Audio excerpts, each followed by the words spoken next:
Por la señal de la Santa Cruz de nuestros enemigos, líbranos, Señor Dios nuestro, en el nombre del Padre, del Hijo y del Espíritu Santo. Amén. Señor mío y Dios mío, creo firmemente que estás aquí, que me ves, que me oyes. Te adoro con profunda reverencia. Te pido perdón de mis pecados y gracia para hacer con fruto este rato de oración. Madre mía Inmaculada, San José, mi Padre y Señor, Ángel de mi guarda, interceded por mí.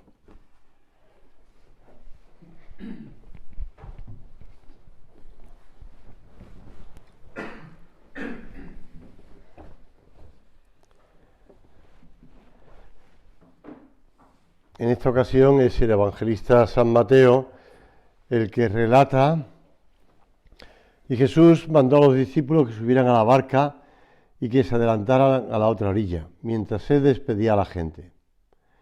Y después de despedirla, subió al monte a orar a solas. Cuando se hizo de noche, seguía él solo allí.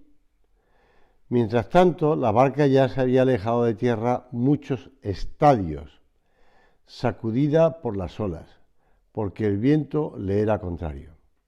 En la cuarta vigilia de la noche vino hacia ellos caminando sobre el mar. Cuando le vieron los discípulos andando sobre el mar, se asustaron y dijeron: «Es un fantasma». Y llenos de miedo empezaron a gritar. Pero al instante Jesús les habló: «Tened confianza, soy yo, no tengáis miedo». Y como sabemos, aparece Pedro para confirmar su primo primi, ¿no? «Señor, si eres tú, manda que yo vaya a ti sobre las aguas». Y ahí fue Pedro andando hasta que se dio cuenta de que estaba andando sobre el agua y empezó a hundirse. Nos quedamos tan solo con los primeros versículos de estas palabras de San Mateo, que la Iglesia, nuestra Madre, nos ayuda a centrar en la importancia del apostolado y la oración. La oración perseverante de Cristo. Muy de madrugada se levantaba para hacer oración. Una vez que él ha terminado la multiplicación de los panes y de los peces, les manda a los apóstoles que se vayan por ahí para que vayan a la otra orilla, y mientras tanto él se dedica a rezar. De Jesús, que por su vida divina en el seno del Padre y el Espíritu Santo no precisaba de la oración para mantener ese trato personal con las otras dos personas, sin embargo, como hombre ante los hombres, desea que se le vea rezar. Y no solamente que se le vea, sino que se le vea con mucha frecuencia, que se sepa dónde iba a rezar. Por eso van allí los soldados del sumo sacerdote y del templo para detenerle en Gesemaní, en el valle, en los Olivos, en el Monte de los Olivos, porque sabían que Jesús iba allí con frecuencia a rezar. Le pedimos al Señor que también nosotros aprendamos de Él a tener ese diálogo amoroso, contemplativo con Dios. Todo momento de Jesús es manifestación en el mundo de un inmenso amor divino. Y su mensaje, es decir, el Evangelio, la nueva noticia o la noticia nueva, que vino a traer a este mundo de parte de Dios, viene a ser en sustancia que también nosotros podemos y necesitamos de la oración. Trato como tuvieron los apóstoles, confiado, a pesar de los defectos que tenían. Hemos visto a Pedro: si eres tú, mándame que vaya a ti. Realmente la afirmación de Jesús, ven, y él ponerse en marcha, ya es significativa, porque, bueno, por mucho que nos digan que hagamos algo difícil, nos cuesta lanzarnos a hacerlo, ¿no? Y sobre todo a tener esa confianza en andar sobre las olas, ¿no? Pues tú y yo, que somos como los apóstoles, hombres, corrientes, pero a los que la gracia de Dios va transformando, como hemos visto en la primera meditación, pues queremos imitar a Cristo. Imitar a Cristo en nuestra identidad de apóstoles del Señor, no apóstoles de pata libre, como decía San José María, que van por su cuenta, no apóstoles que hacen lo que ellos quieren. A mí siempre me ha dado mucha pena cuando, eso puedo decirte nombres de gente muy conocida en España, que han cambiado su vida de apóstoles por una vida de ONG. Ya han fallecido, por eso podría hablar de ellos, pero que han convertido su vida de apóstoles en una vida de eso, de montar pues ONGs, que están muy bien las ONGs, pero es reducir la visión de la vida y de la ayuda a la gente y del sentido de la gente. Por supuesto que hay que tener que montar o que organizar ONG, lo que sea. Ayer estaba hablando con unos amigos de mi hermano y me contaba que había conocido había conocido a dos nuevas sobrinas adoptadas etíopes, ¿no? Etíopes. Un niño y una niña, y el chaval estaba muy ilusionado. Bueno, el chaval ya no está, el chaval tiene 40 y casi 50 años. Pues ilusionado por haber conocido a los nuevos sobrinitos, ¿no? Me parece muy bien, me parece fenomenal. Todo lo que sea ayudar a la gente es una cosa estupenda. Pero no nos quedemos cortos, ¿no? Apóstoles. Por eso la oración es clave para mantener ese sentido apostólico de lo que hacemos. De hacer oración, de hablar con Dios, de mantener ese trato personal con el Señor, de todo cuanto existe. De ahí está la grandeza y la dignidad. La oración no es el punto de partida solo, pero sí es lo que nos permite comprender la dimensión indescriptible en riqueza que el hombre posee. Todo lo mejor del hombre arranca de la oración, por cuanto en ella somos conscientes primero de nuestro valor, y a partir de la oración resolvemos ser consecuentes, ejerciendo la libertad, claro está, siempre con libertad, porque no se trata de hacer las cosas porque hay que hacerlas, sino que hay que hacerlas por amor a Dios y por amor a los demás, pero con la gran verdad de la vida humana. Que decíamos al principio esa anécdota de la vida de San Juan Pablo II, que contaba Ramón García de Haro, pues el sentido de quién es el hombre, con la gran verdad de la vida humana, que Dios nos espera en cada instante y por toda la eternidad. Y por toda la eternidad. Quien no hace oración, por decir así, vive ajeno a sí mismo. No se comprende, no se entiende, no sabe. Y después, la oración es fundamento porque Dios nos habló primero. No pensemos que somos nosotros los que hablamos a Dios. Dios habló primero. Y nosotros, teniendo capacidad de escucharle y responderle, también por iniciativa divina, reafirmamos la categoría personal cuando oramos y nuestra vida es la consecuencia de esa oración. Se ha dicho muchas veces que un hombre vale lo que vale su oración. Pues es verdad. Es verdad.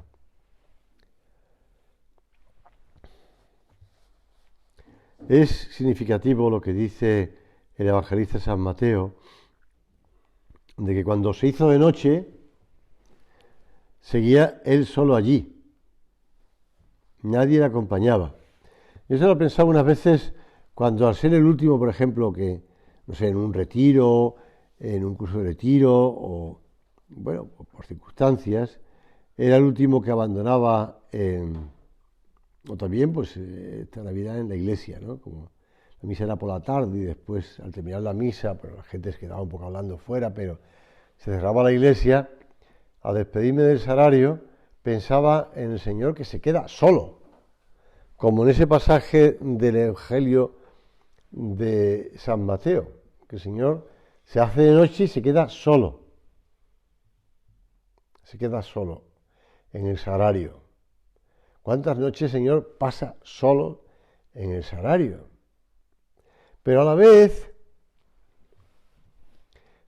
pienso en esa atención que el Señor le presta a los apóstoles que están ahí en medio del mar de Galilea. Ayer vi, o antes de ayer, yo creo que fue ayer, unas fotos del mar de Galilea, que hay un sacerdote allí conozco hace muchísimos años, cuando era seminarista, pues, bueno, muchísimo, ¿no? Muchos años, pues, que está allí, entonces salían algunas fotos suyas en el mar de Galilea o en otros sitios, en el huerto de los olivos, por ejemplo, y que me hizo gracia porque comparaba el mar de Galilea con el mar gallego de Galicia. Entonces, pues es un poco distinto, ¿no? Pero bueno, hay que siempre el amor a la terreña siempre está. Pero bueno, no decía eso. Jesús está viendo lo que los apóstoles están pasando, las dificultades que tienen. Y aunque nos parece que el Señor lo hemos dejado solo en el sagrario y se ha cerrado la puerta del oratorio, la puerta de la iglesia, nos hemos ido nosotros a dormir o pues no sé, a charlar fuera de la iglesia, a despedirnos de la gente, a comentarnos cosas de la Navidad o lo que sea, ¿no? Cada uno está con sus cosas. Me encontré con gente que conozco desde niño y entonces pues estuvimos charlando, estuvimos contando, tal. Pues el Señor está pendiente de nosotros, sigue pendiente de nosotros, está escuchándonos, está viéndonos. Aunque pensemos que está encerrado en el sagrario, no está. Aunque tú te puedas sentir solo, nunca estás solo. Aunque echemos de menos a alguien, los seres humanos somos así, en todo momento estamos siendo contemplados, mirados, sostenidos, porque en Él vivimos, nos movemos y existimos, dice el apóstol, citando a un filósofo. Podemos, sin embargo, no darnos cuenta según las circunstancias o incluso ignorar esa proximidad inmediata, divina, de modo habitual. Pero Dios nos contempla como un padre a su hijo. Hablábamos en la meditación anterior de esto. Siempre está ahí. Y Jesús quiere mostrarse como perfecto hombre, rezando en múltiples ocasiones, según nos dicen los evangelistas, y reza.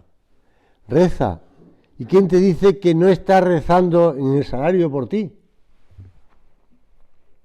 ¿Quién te dice que no? Si está en el sagrario, como el himno de otro devote, claro, no le vemos ni su humanidad ni su divinidad, pero es Jesús, el mismo Jesús que recorrió los caminos de Palestina, el mismo Jesús que recorrió las olas del mar de Galilea. Por eso Él nos enseña a rezar y nos habla de que también está pidiendo por nosotros, que está pendiente de nosotros, ya sea cuando va a hacer algún milagro, ya sea cuando pues eleva a su Padre esas oraciones de agradecimiento, de súplica, de alabanza, de intercesión por los hombres, cuando ofrece su vida con total confianza al Padre. Por eso los apóstoles que lo están viendo, que lo están oyendo incluso a veces rezar, comprenden la necesidad de la oración y le piden al Señor, como también nosotros le pedimos, porque sabemos que la oración hay que estar constantemente aprendiendo a hacer oración, que nos enseñe a hacer oración.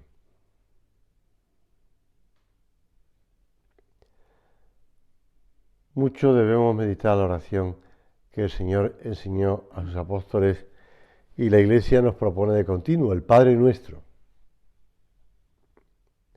tanto en la forma como en el contenido.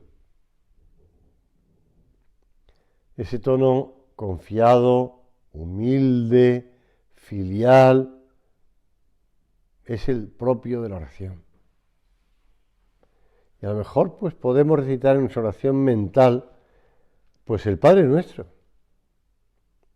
intentando calar más y más en el sentido de sus palabras. Hay santos que han comentado el Padre Nuestro, por ejemplo, San Agustín, por ejemplo, Santo Tomás, tratando de sentirnos destinatarios directos de la enseñanza de Jesús a sus discípulos, cuando le preguntaron cómo orar. También nosotros le hemos pedido al Señor que nos enseñe a orar y el Señor nos ha enseñado el Padre Nuestro.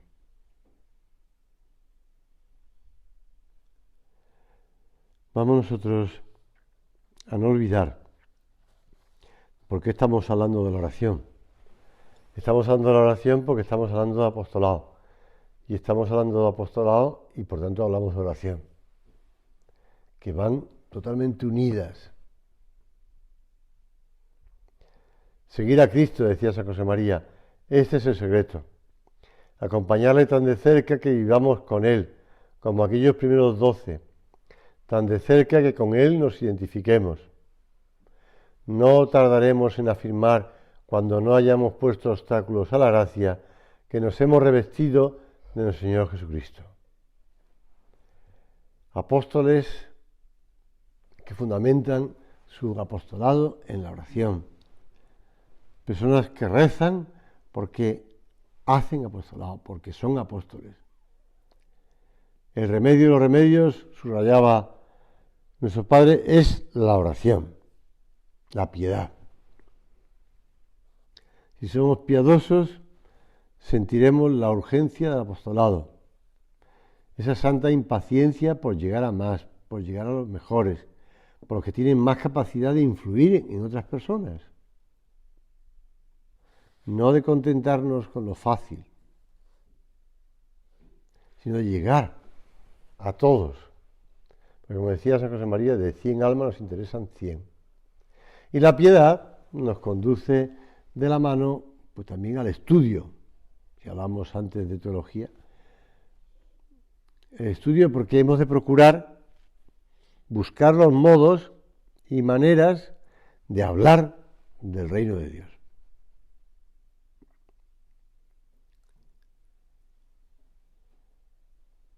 Evidentemente intransigentes con el error, con la mentira, con la ignorancia, con la mala fe de algunos que se opondrán siempre a la Iglesia.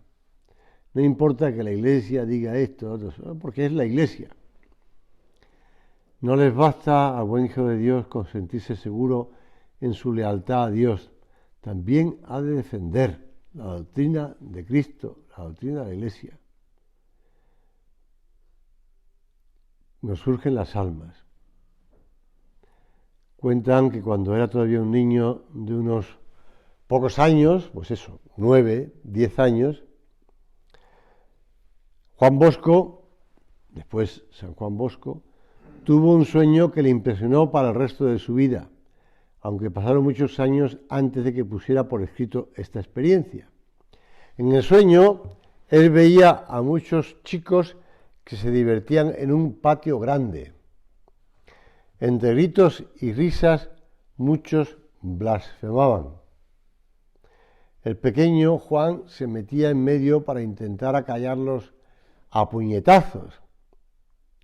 Pero se le apareció el Señor y le dijo: no con golpes, sino con mansedumbre y con caridad deberás ganarte a estos amigos. Seguidamente le invitó a catequizarlos. El niño protestó, aquello era imposible para él, pero Cristo le habló de la protección de Santa María. Y en ese momento vio a la Virgen y la señora le dio ánimos para emprender esa tarea. Por eso le tenía tanto cariño, tanta devoción a la Virgen. Al día siguiente contó en casa su sueño a la madre, a la abuela y a sus hermanos. Esto me recordaba a José. Su hermano José, después de reír de buena gana, le dijo: tú serás pastor de cabras, de ovejas y otros animales.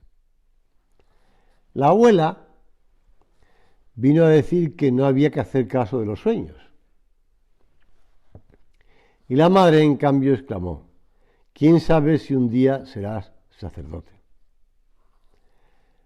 Pues la historia se cumplió, ¿no? El sueño se lo contó al Papa Pío IX en el año 1858, cuando estuvo en Roma para tratar de la congregación salesiana. Y el romano pontífice le indicó que lo pusiera por escrito porque alentaría a sus seguidores salesianos. Bueno, pues no olvidemos nunca que a puñetazos no se resuelve nada, ni a gritos, ni a malas palabras, ni al maltrato. Lo que voy a hacer es eso: oración y tratar a las personas con cariño.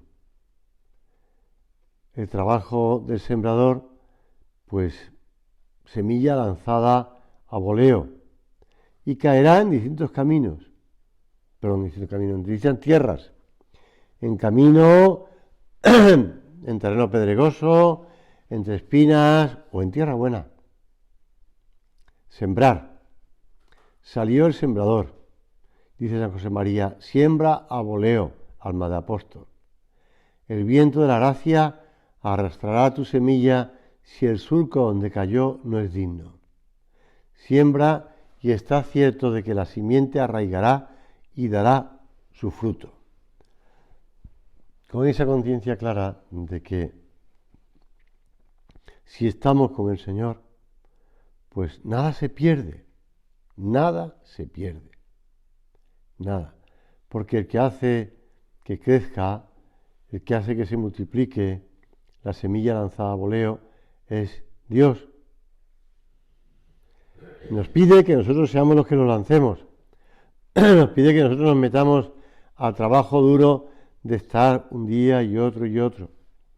Pero nada se pierde, ni una carta, o un WhatsApp, o un mail, ni una oración y una conversación tampoco, si estamos en la presencia de Dios. Una sonrisa, un saludo, nada se pierde. Pero eso sí, todo ha de ser llevado con esa intención. Almas de apóstol, para ganar almas de hijos de Dios para el cielo. Tantas veces hemos repasado, porque también así lo hablaba San José María, la lista de los 12 apóstoles. Y llama la atención los distintos que son,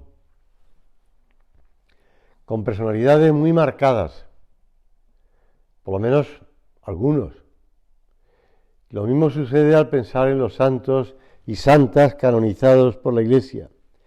Lo mismo cuando repasamos las vidas de mucha gente corriente que sigue al Señor con una entrega discreta pero constante. Distintos, distintas y al mismo tiempo apóstoles, fieles, enamorados del Señor. Pues eso es lo que hemos de ser, enamorados del Señor. Y no hay amor si no hay trato.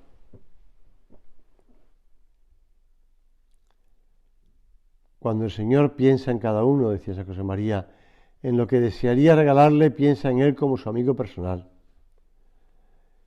Y si tiene planeado regalarte una gracia, será seguramente algo que te alegrará en lo más íntimo y te entusiasmará más que ninguna otra cosa en este mundo. No por lo que te vaya a dar sea algo extraordinario, sino porque será justo a tu medida y a la medida de tu vida entera. Por eso no te olvides de pensar en el Señor, que el Señor es el que está contigo, el que te está ayudando. el que está pendiente de ti.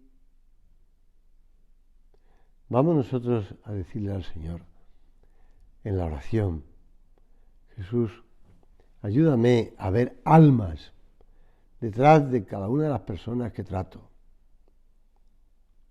No como una imposición voluntarista de un ideal de perfección, sino más bien como fruto de la oración. Como fruto de la oración. Cuentan de San José de Cotolengo. Es distinto, digamos, de la anterior anécdota. Recién ordenado sacerdote, Juan Bosco se encontró con San José de Cotolengo, que ya hacía años que se dedicaba a la tarea caritativa que le ha hecho tan famoso. Las casas, los centros, el Cotolengo, ¿no? Cotolengo le miró fijamente y le dijo: tienes cara de bueno, ven a la Piccola Casa.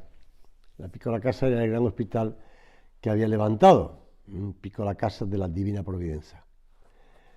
Que no te faltará trabajo, le decía a Juan Bosco. Y efectivamente aquel fue uno de sus campos apostolados en ese momento de su vida. Pero ahora es más interesante reseñar algo que le pronosticó medio en serio, medio en broma, San José de Cotolengo. Le dijo: te rodearán millares de niños. Uno tirará de la derecha, otro de la izquierda, y tu pobre sotana será trizas muy pronto. Por eso le recomendó que se hiciera la sotana de una tela muy fuerte. Te cuento esto porque cada uno es cada uno, con sus cadaunadas y con sus circunstancias. Por eso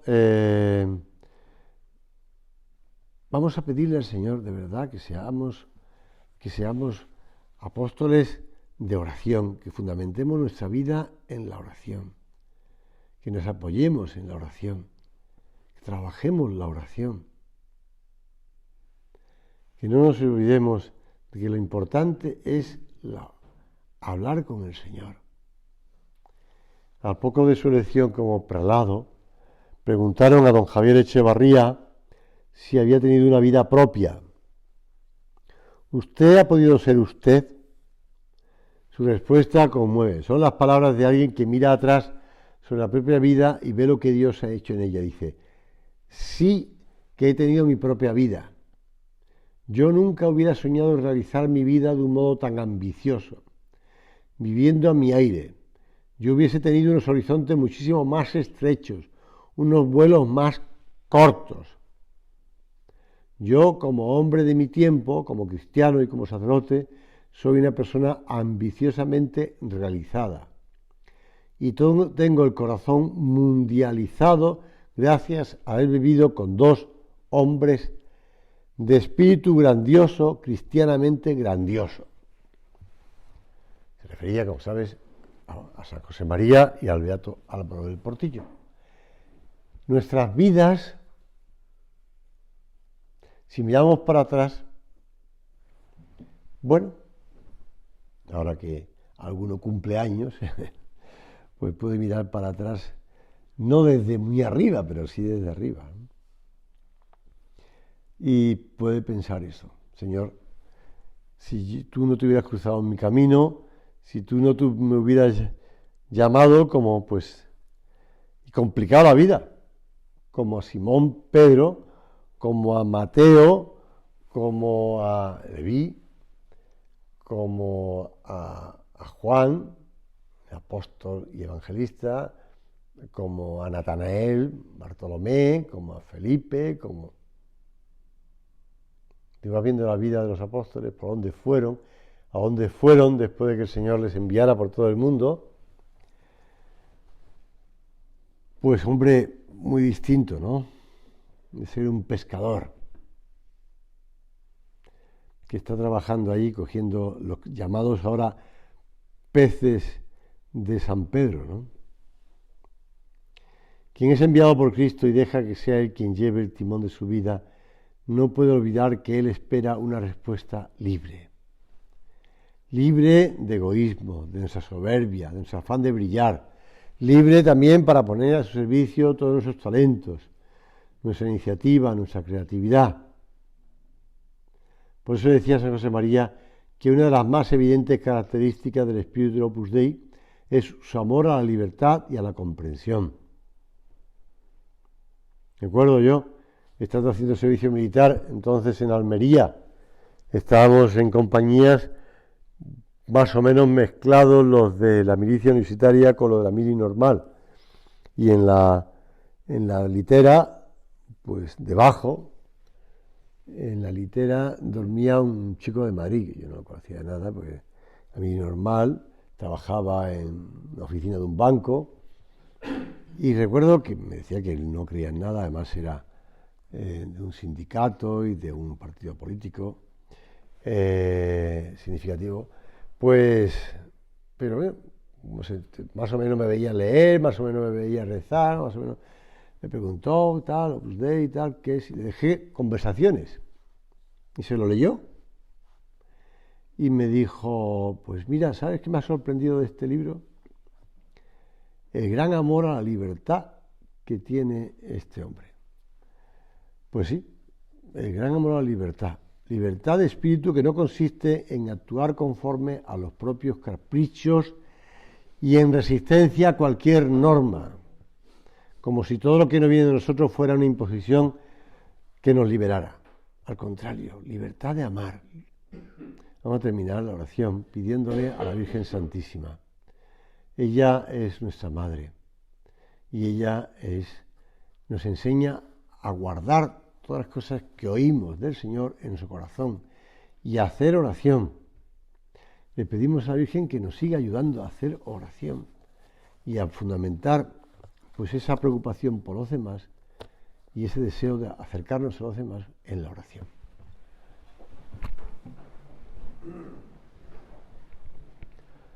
Doy gracias, Dios mío, por los buenos propósitos, afectos e inspiraciones que me has comunicado en esta meditación.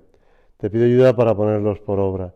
Madre mía Inmaculada, San José, mi Padre y Señor, Ángel de mi guarda, interceded por mí.